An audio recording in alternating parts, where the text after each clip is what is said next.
Avis vascular centre మన దేశంలోనే the best varicose vein hospital. Frankly మీకు అడపదడప కాంట్రవర్సీస్ వస్తుంటాయి కదా. మీరు రజనీకాంత్ గారిని ఒకసారి విమర్శించారని, అలాగే అజిత్ గారితో మీకు గొడవ అయింది. అజిత్ గారితో గొడవ అవ్వలేదు. అంటే ఆయన ఫ్యాన్స్ ఏదో మిమ్మల్ని ఏదో మాటలంటే మీరు కూడా వాళ్ళు తిరిగి అవునండి తీవ్రంగా మాట్లాడినారు. నా క్యారెక్టర్ అయితే అదేనండి.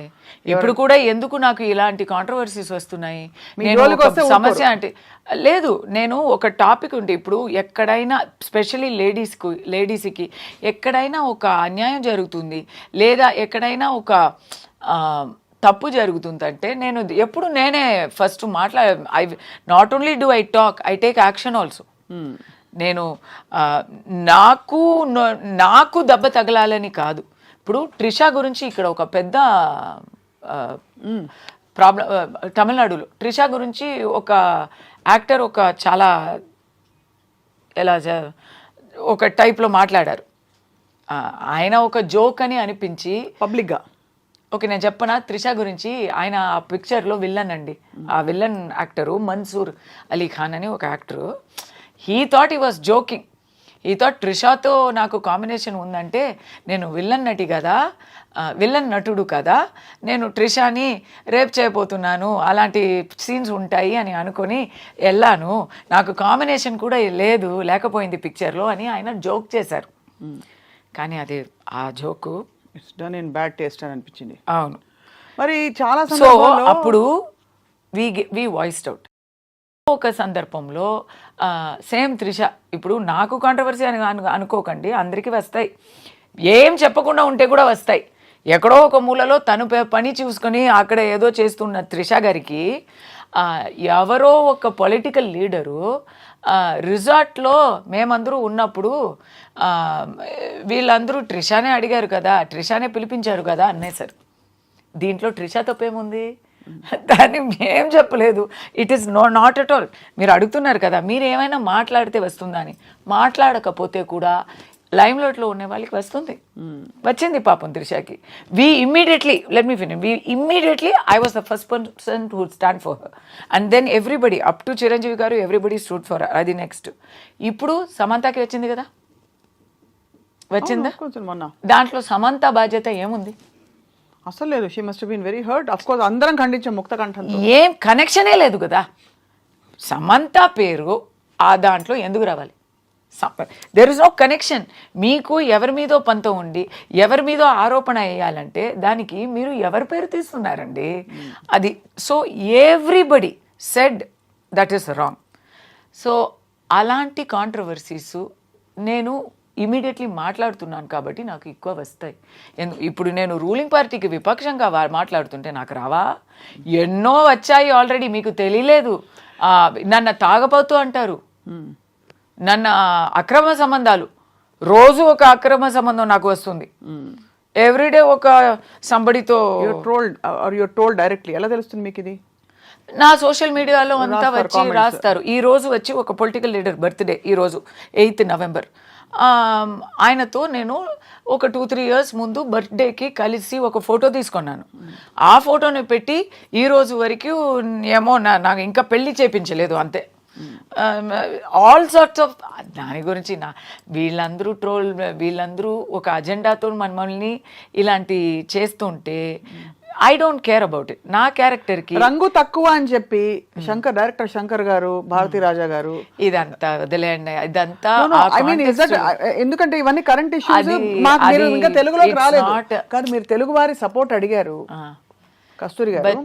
తెలుగు నాట కూడా పెద్ద పెద్ద అగ్ర హీరోలు ఆడపిల్ల స్టేజ్ మీద పక్కన ఉంటే కనీసం ఏదో ఒకటి కడుపు చేయకపోతే జనం ఊరుకోరు అనే సినిమాలో ఉంటే ఒక ముద్దో పెట్టో కడుపు చేసో అని అలాంటి అంటే ఒక తీవ్రమైన కామెంట్స్ చేసి so many people have said are you going to fight everybody అని అడుగుతున్నాను. I'm not asking you to comment on them because you been part of the me too movement.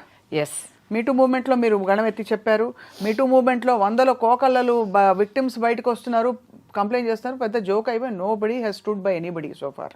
What is the result of all this except controversy and hours of interviews? We have to keep fighting. అలాని మనం పోరాటడం వదిలేస్తామా? Okay ఏమవ్వదు, మనకి నీతి దొరకదు అని మనం మాట్లాడడం మానేస్తామా? We have to keep doing it. ఇప్పుడు ఎప్పుడో ఒక ఒక రుద్రమాదేవి పోరాడింది కాబట్టే తెలుగు ఐడెంటిటీ స్థాపనం అయింది. కరెక్ట్. ఎక్కడో ఒక వేలు నాచియార్, ఎందుకు ఇది చెప్తున్నానంటే Velu Nachiyar is the greatest legendary queen of Tamil Nadu. She is a Tamil icon. She fought against the British బలగాన్ని ఎదుర్తూ నిలబడింది. ఎవరితో కలిసి నిలబడింది తెలుసా? హైదర్ అలీ గారితో. అది ఏం చేసిందంటే, బ్రిటిష్ సైనికులు వస్తున్నారు, they are coming closer to her kingdom అని తెలియగానే రాఖీ పంపించింది టు హైదర్ అలీ గారు. రాఖీ పంపించి, నేను మీ సోదరిని నాకు సహాయం చెయ్యరా, ఈ బ్రిటిష్ వాళ్ళతో నేను ఇప్పుడు పోరాటాలంటే అన్నయ్య మీ సహాయం కావాలని అడిగి వాళ్ళు కలిసి గెలిచారు. ఎందుకు చెప్తున్నానంటే, ఇప్పుడు లేడీస్ మేము ఆ జమానాలో లేము. అప్పుడు వేలు నాచియార్ గెలిచింది కాబట్టి ఇప్పుడు తమిళనాడులో లేడీస్ ఆర్ ఫ్రీ. లేకపోతే we will still be not having that kind of freedom. ఇక్కడ ఒక రుద్రమాదేవి ప్రభుత్వం చేసింది, అధికారం చేసింది కాబట్టే చేశారు కాబట్టే ఇక్కడ ఒక కల్చర్ ఉంది. ఇక్కడ మొట్టి పూజలు చేయగలము. It is not there in anywhere else in India where ladies can pray to the గర్భగుడి. It is only here. So ఎందుకు చెప్తున్నానంటే, ఇలాంటి సోషల్ రిఫార్మ్స్ ఎక్కడి నుంచి వస్తాయి? We have to keep fighting. ఈరోజు దొరకలేదు నీతి అని చెప్పి మనం ఊరుకుంటే, రేపు వేరే నాకు ఒకటి జరిగితే అందరూ ఊరుకుంటారు కదా. బట్ మీరు నిజంగా వేరే వనితే ఇండస్ట్రీలో సర్వైవ్ అవ్వడం, అప్పుడు పెద్ద పెద్ద తలకాయలతో పెద్దవాళ్లతో నేరుగా ఢీ కొనడం కస్తూరి గారు is not a small thing. And Rajini గారి గురించి నేను అంత పెద్దగా ఏం తప్పు చెప్పలేదు.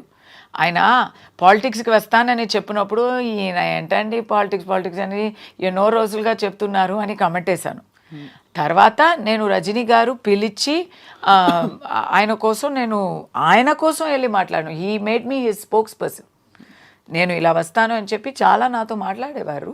I was a spokes person. కానీ ఏం జరిగింది? రాలేదు ఆయన.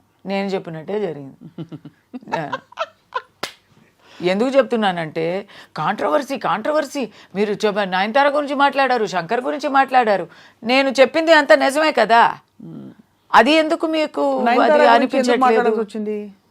ఇప్పుడు ఎందుకండి అది పోనీ మళ్ళీ కస్తూరి గారు మాకు దొరకరు కదా.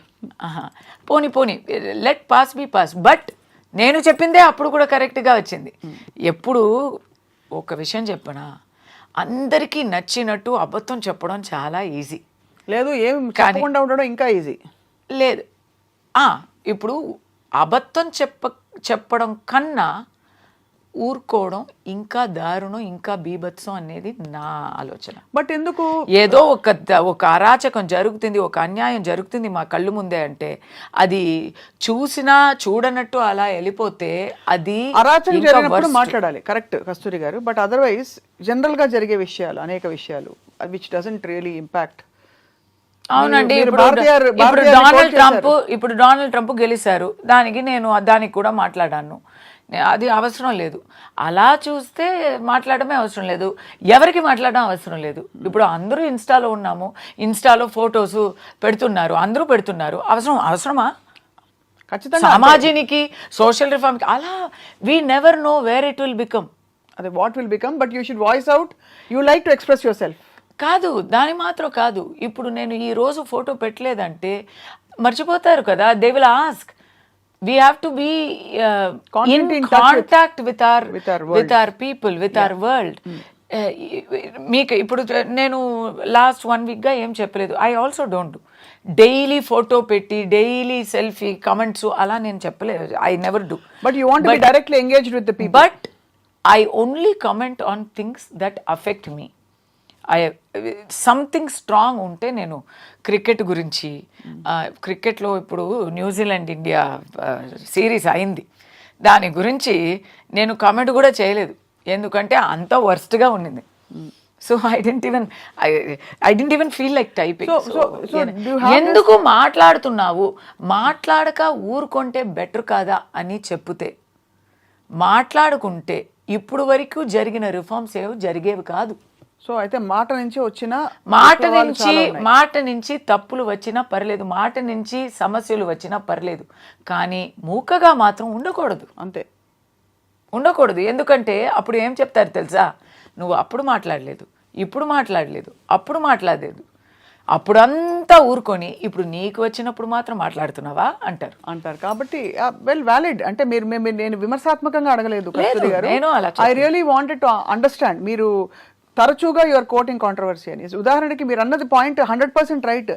హీరోయిన్ తెల్లతోలుతో ఉండాలి, 16 ఏళ్ళు 18 ఏళ్ళు ఉండాలి. హీరోలు అంకుల్స్ గ్రాండ్ ఫాదర్స్ అయిపోయినా కూడా అది ఇండస్ట్రీ నామ్ ఇండియాలో ముఖ్యంగా. అవును, దానికి భాషలు కాదు, తెలుగు సినిమా, తమిళ సినిమా, హిందీ అందరూ సినిమా అంతే. Everybody it's all like that. So did you have a problem ever where you were judged or one of your interview headlines was too young for Rajinikanth, too old for ఇంకొక hero Vijay అని చెప్పి. నేను when I came back first, this is not my first come back.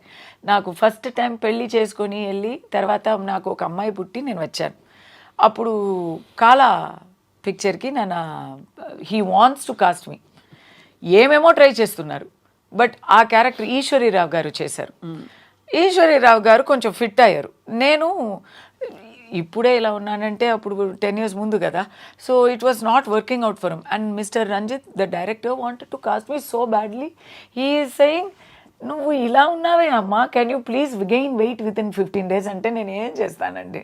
So అక్కడ ఎందుకంటే ఆ character అయితే రజనీకాంత్ పక్కన as his wife, as the mother of 3 grown-up adult children. And they are also well grown up. They are not teenagers. And he is a tata. He is a మనవాళ్ళు ఉన్నారు, మనవరాలు ఉన్నారు. So ఆ క్యారెక్టర్కి నేను fit అవ్వలేదు. కానీ విజయ్ అంటే, అయ్యో విజయ్ మీరు సీనియర్ కదా విజయ్కి నాకు సేమ్ ఏజే, బట్ మీరు సీనియర్ కదా విజయ్కి అని చెప్పి అక్కడ అలా అవుతుంది.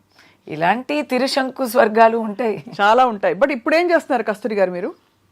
What are you working on actively? మీ సీరియల్స్ అన్ని అందరూ ఎంజాయ్ చేస్తారు. ఇప్పుడు actually I have taken up a very powerful negative role in a new television project, Jhansi అని ఈటీవీలో రాబోతుంది. So that is it's a lawyer, but very ruthless lawyer అనమాట. So నేను అడిగాను, అబ్బా తులసిని ఎలా ఇలా ఒప్పుకుంటారు అని, but that is the challenge. No, Tulasi అంటే ఒక చాలా పొందిగా అయినా, బట్ మీకు 2 కోణాలు ఉన్నాయి. అయ్యో విలన్ ఏం కాదు, విలన్ కాదు, you have the very fiery side in you and also bold is there, but not rude and bad. అది కాదు, అది ఒకటి. Second, I'm doing a movie, దాంట్లో కూడా అలాంటి క్యారెక్టరే, but it's movies close to my heart. It's all newcomers. తెలుగులో చేస్తున్నాను, ఇంకా పేరు పెట్టలేదు. షూటింగ్ ఇస్ ఆన్ మండే, ఇంకా 2 daysలో షూటింగ్ స్టార్ట్ అవుతున్నాను. దాంట్లో ఒక పెద్ద ఇండస్ట్రియలిస్టు, హీరో పాపం ఒక చిన్న అబ్బాయి, both of us tug over ఉంటుంది. అది తమిళ్లో ఒక comedy picture, out and out comedy picture చేస్తున్నాను. ఆ పిక్చర్లో డబుల్ రోలు. ఒక రోల్ అయితే కంప్లీట్ గృహలక్ష్మిని, చాలా భక్తి అయిన ఒక మదరు. రెండో క్యారెక్టర్ అయితే complete freak out, party, pub అలాంటి ఒక character. Both are the same person. అది కామెడీ కదా. అదే సో ఈ చాలా ఎలా చెప్పాలి, ఆనవాయితీగా ఉన్న ఆ మదర్ క్యారెక్టరు ఒకప్పుడు ఇలా మారిపోతుంది. So it's a fun film.